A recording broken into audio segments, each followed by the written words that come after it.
Let's see how Finland became the world's happiest country. Look at this miserable, terrible, awful country. I would hate to live here. Wait, no, that's Canada. Look at this cold, dark, isolated country.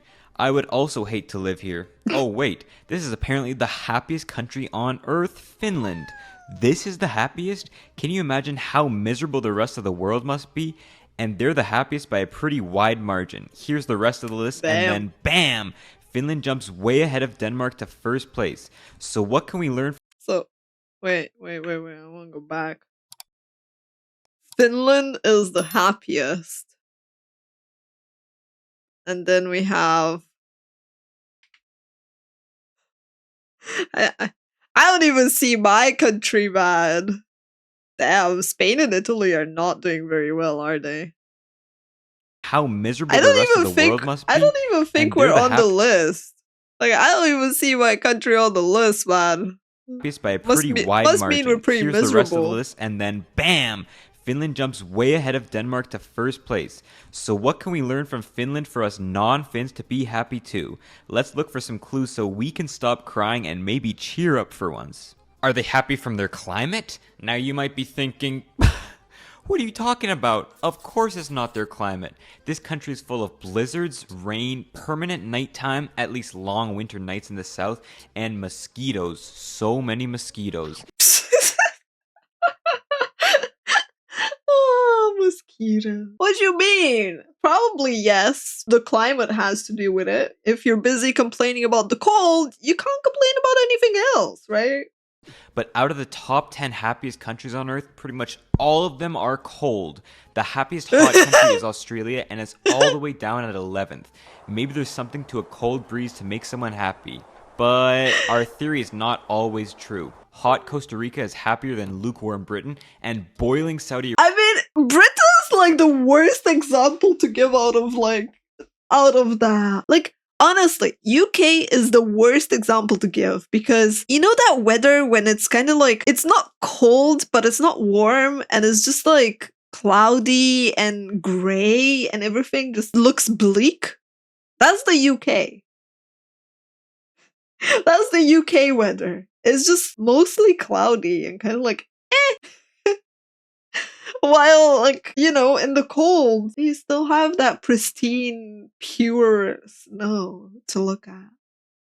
Yeah, it's like raining 24/7 as well. It's just kind of like weird weather. I've had good weather in the UK. It's rare, but it happens, you know?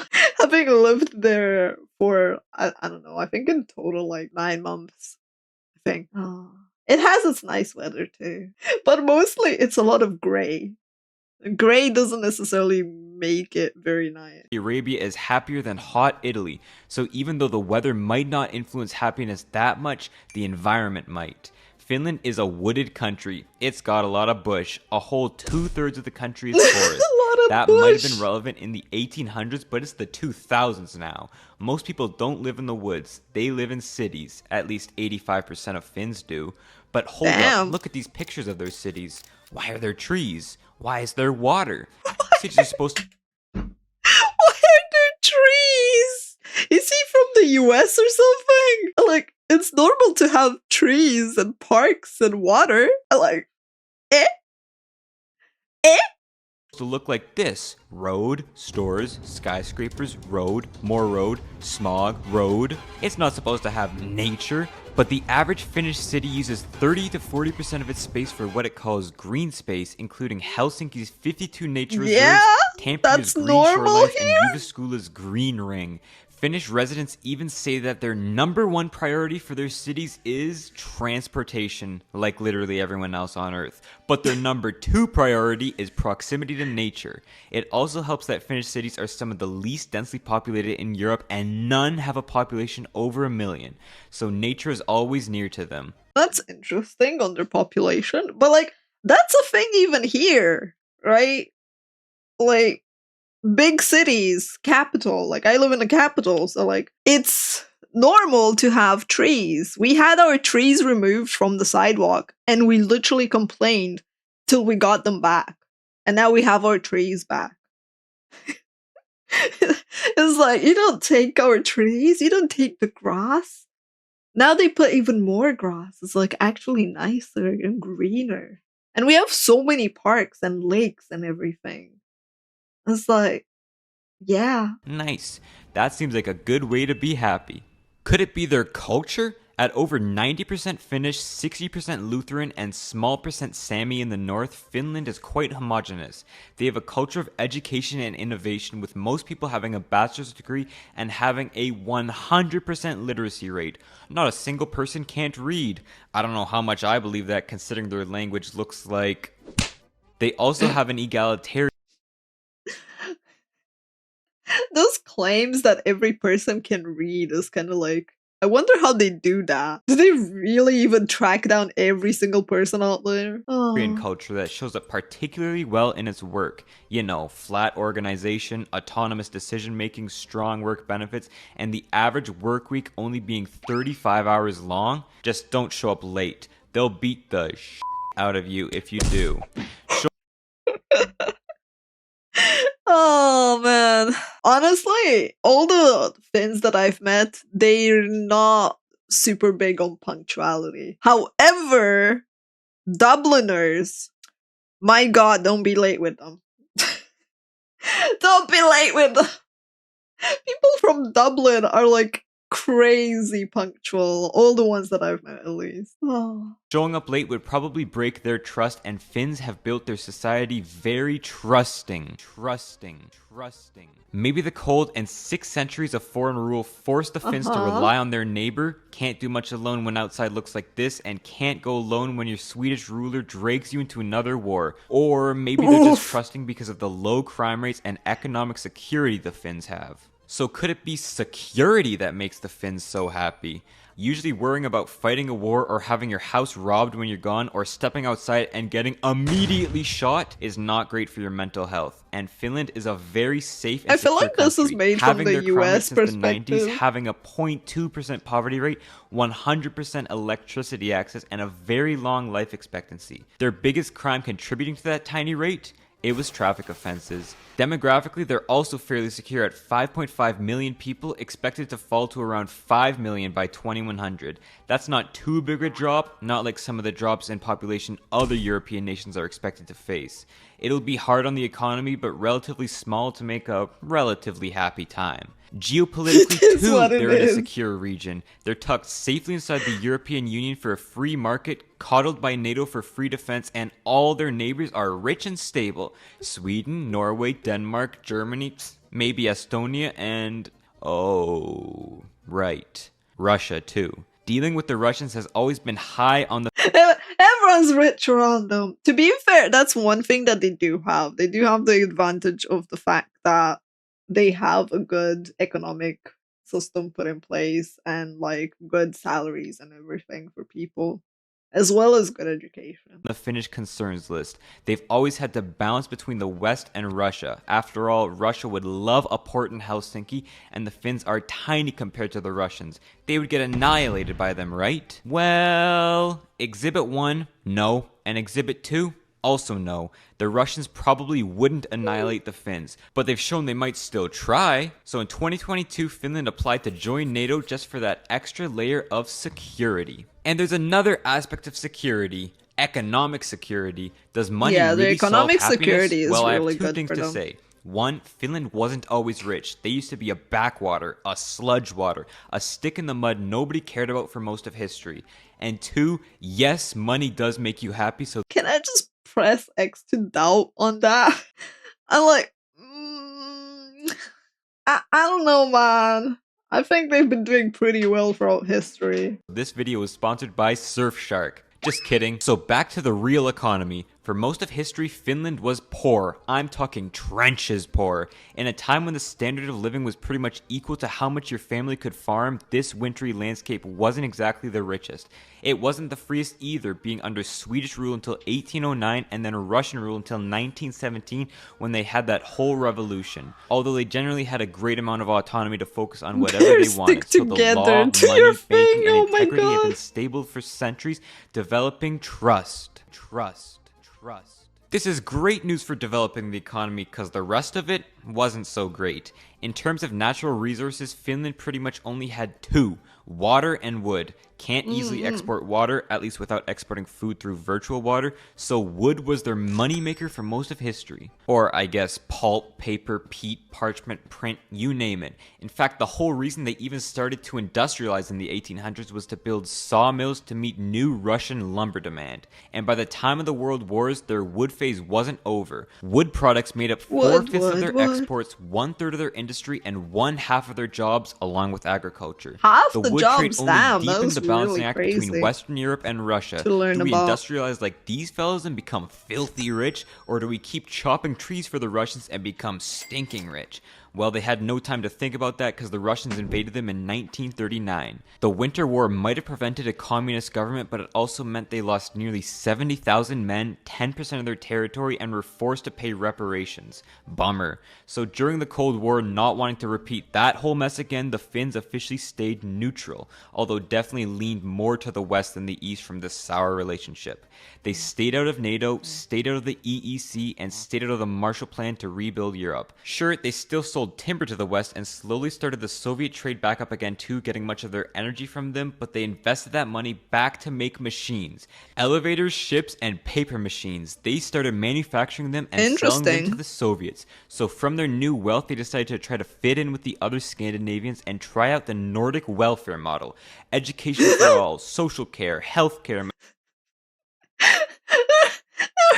We want to fit in. Oh man. Maternity leave, blah blah. And they continued this slow and gradual path to richness, emphasizing education and innovation above all to make a heavily research and development based economy. Yeah, all nice until the Soviet. Yeah, honestly, I heard really good things about Finland's education system. At least from like my friends who studied there and grew up there. Soviets collapsed in the 1990s.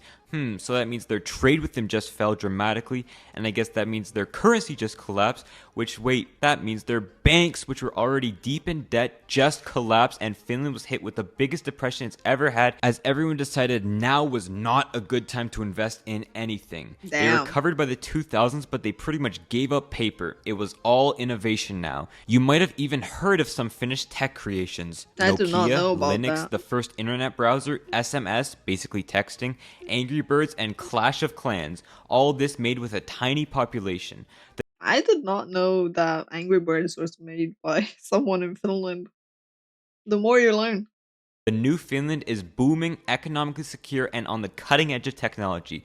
But if there's one thing you should take away from this, it's that there wasn't one moment Finland became rich. It was really a build-up from stable institutions and business over 150 years. So is it welfare that makes them so happy? Perhaps the security it brings them makes them worry a lot less. But how do they even afford it? Well, Finland is not Norway. The Norwegian government gets nearly half of its revenue from oil money. Finland doesn't have this luxury. And the average Norwegian is almost twice as rich as the average Finn, so they've got a lot more revenue to tax.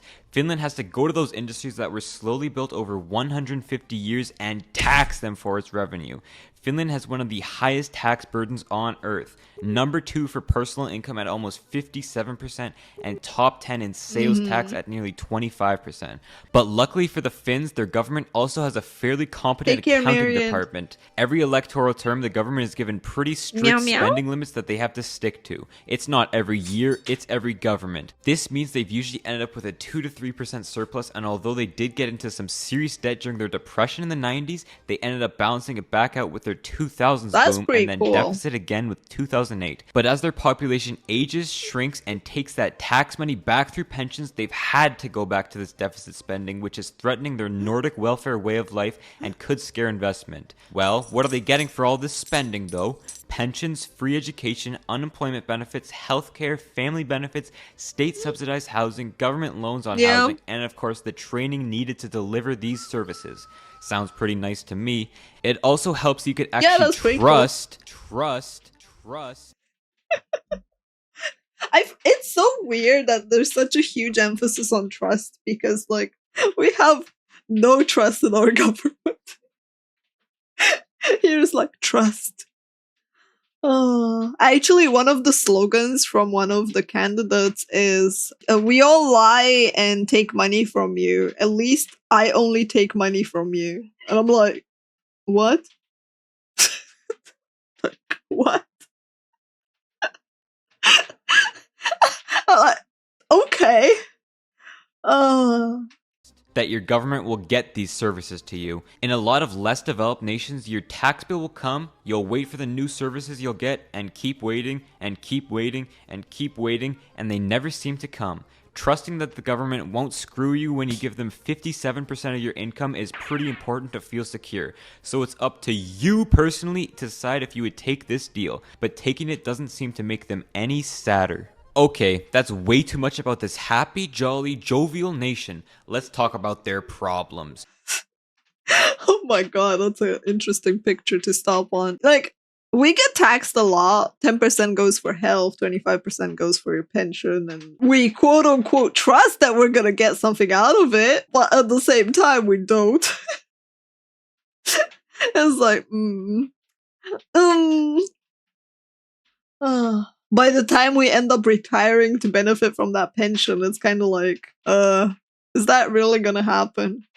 First is obviously their shrinking population threatening their whole welfare model, bringing rising debt and falling investment along with it.